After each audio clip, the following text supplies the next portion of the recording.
device আমাদের এই laser সেন্টারে আমি কি করতেছি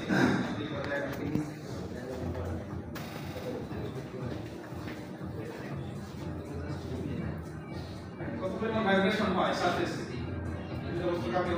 কত পরিমাণ ভাইব্রেশন হয় যেমন সেম স্পিডে লিঙ্ক হয় মিসালাইনমেন্ট হলে বেয়ারিং এ কাপলিং এ শেয়ার কিন্তু ইজিলি ফেলিয়ার হয়ে যাবে স্বাভাবিক হাই টেম্পারেচার হবে আমি যেটা অলরেডি এক্সপ্লেইন করেছি পাওয়ার কনজাম্পশন বেশি হবে কাপলিং প্রপার না হয় মেইনটেনেন্স কস্ট বাড়বে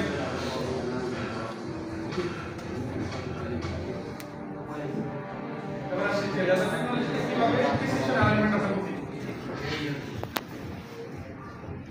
সেই যে দুটো সেন্সর কাপলিং এর দুই পাশে বলবে আর এখানে আমরা ডিসপ্লে ওখানে এখানে কনভার্ট করে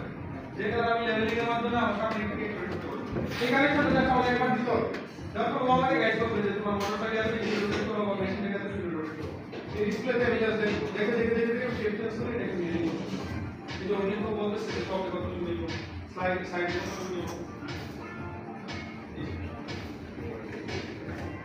এখানে গাইডেন্স করে মাধ্যমে এই যে স্কেল আছে এই স্কেলে যখন আসবো মানে একটু টপিক হয়ে যাবে মানে ক্রিয়েট সুতন সবাই জানেন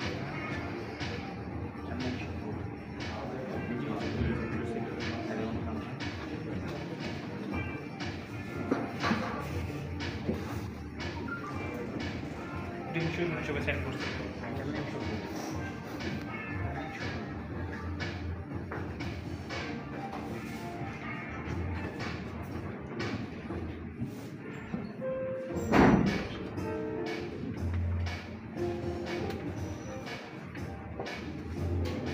আপনি যখন হলো রেজিস্টার দেখে দিচ্ছি ভাইব্রেশন না ভাইব্রেশন ঠিক দেখে সব দিচ্ছি আর যখন ভুল কাপলিং হয়েছিল ভাইব্রেশন ঠিক ছিল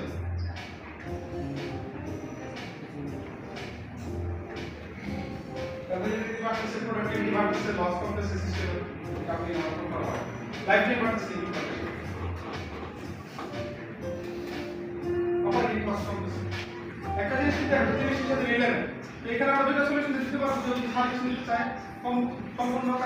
কন্ডিশন মনিটরিং এর একটা টিম আমাদের আছে যারা কন্ডিশন মনিটরিং এর সার্ভিস করে এই ভাইব্রেশন অ্যানালাইজারের সাথে রিলেভেল এনার্জি কমপ্লিট টিমকে ভাইব্রেশন অ্যানালাইজার অলরেডি আমরা অর্ডার করেছি এই টিমটা আমাদের টিম থাকবে যে কোনো সময় যদি কাপলিং রিলেটেড কোনো সাপোর্ট সাবজেক্ট প্রয়োজন হয় সেটা আমরা করে দিতে পারবো আর যদি এরকম হয় যে আমরা সেন্ট্রাল ইনস্ট্রুমেন্ট কিনবো সাথে অপারেশন সহ ট্রেনিং সহ সব জিনিস দিতে পারবো এবং তাদের যুগ থেকে আমাদের ধরে রাখতে হবে